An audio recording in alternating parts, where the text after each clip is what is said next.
కూటమి ప్రభుత్వంపై మాజీ మంత్రి వైసీపీ నేత పేర్ని నాని తీవ్ర విమర్శలు చేశారు.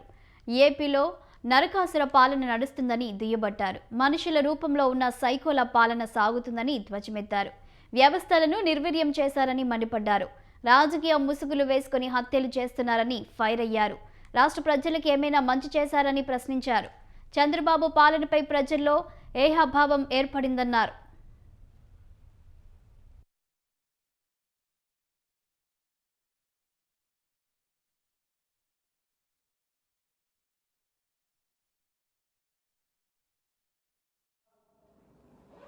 రౌడీ మూకలను, ఆడపిల్లలను చెరబట్టే కిరాతకులను, రాజకీయ ముసుగులేసుకొని హత్యలు ఘాతకాలు చేస్తున్నటువంటి సైకోగాళ్లను లేదా ఇట్లాంటి దుర్మార్గులందరికీ సింహ స్వప్నంలా ఉండాల్సినటువంటి కాకి చొక్కాను సింహ స్వప్నంలాగా ఈ కిరాతక మూకలకు సింహ స్వప్నంలాగా ఉండాల్సినటువంటి కాకి చొక్కాను నలిగిపోయిన శుద్ధి మెత్తగా తయారు చేసి ప్రజల మాన ప్రాణాలకు ఈ రాష్ట్రంలో రక్షణ లేకుండా చేస్తున్నటువంటి నారా చంద్రబాబు నాయుడు గారి పరిపాలన చూస్తే ఇప్పటికే ప్రజల్లో ఏహభావం మొదలైంది. నిటారుగా రౌడీ మూకలను, ఆడపిల్లలను చెరబట్టే కిరాతకులను, రాజకీయ ముసుగులేసుకొని హత్యలు ఘాతకాలు చేస్తున్నటువంటి సైకోగాళ్లను లేదా ఇట్లాంటి దుర్మార్గులందరికీ సింహ స్వప్నంలా ఉండాల్సినటువంటి కాకి చొక్కాను సింహ స్వప్నంలాగా ఈ కిరాతక మూకలకు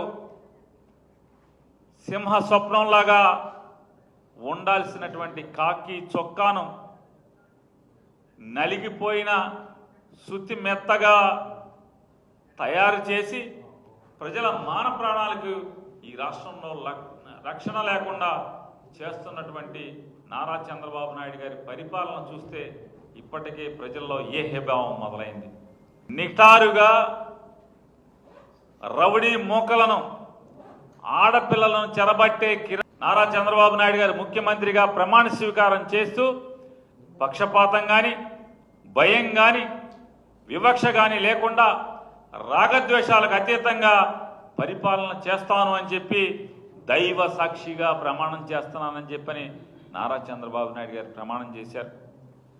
అంటే దేవుడు సాక్షిగా ప్రమాణం చేసినటువంటి నారా చంద్రబాబు నాయుడు గారు ఇవాళ గడచిన సంవత్సర కాలంగా అంటే దేవుడు సాక్షిగా ప్రమాణం చేసినటువంటి నారా చంద్రబాబు నాయుడు గారు ఇవాళ ఆయన చేస్తున్నటువంటి ఏలుబడి ఏ రీతిగా ఉందో మనం చూస్తున్నాం. అదే నోటితో ఆయన పచ్చిగా వైసీపీ వాళ్ళకి పనులు చేయబాకండి, ప్రభుత్వం నుంచి పథకాలు ఇవ్వకండి అని చెప్పి బరితెగించి మాట్లాడతాడు అదే నోటితో ఆయన. అలాగే భూస్థాపితం చేస్తాను జగన్మోహన్ రెడ్డిని అని మాట్లాడతాడు. వైఎస్ఆర్ కాంగ్రెస్ పార్టీని భూస్థాపితం చేస్తానంటాడు. అధికారుల్ని మా పార్టీ వాళ్ళకి పనిచేయమని మాట్లాడతాడు. జిల్లా కలెక్టర్ల సమావేశంలో, ఎస్పీల సమావేశంలో మా పార్టీ కార్యకర్తలు, నాయకులు అసంతృప్తి చెందకుండా చూసుకోండి, మీ మీద కంప్లైంట్లు నాకు రాకుండా చేసుకోండి అని చెప్పి బరితెగించి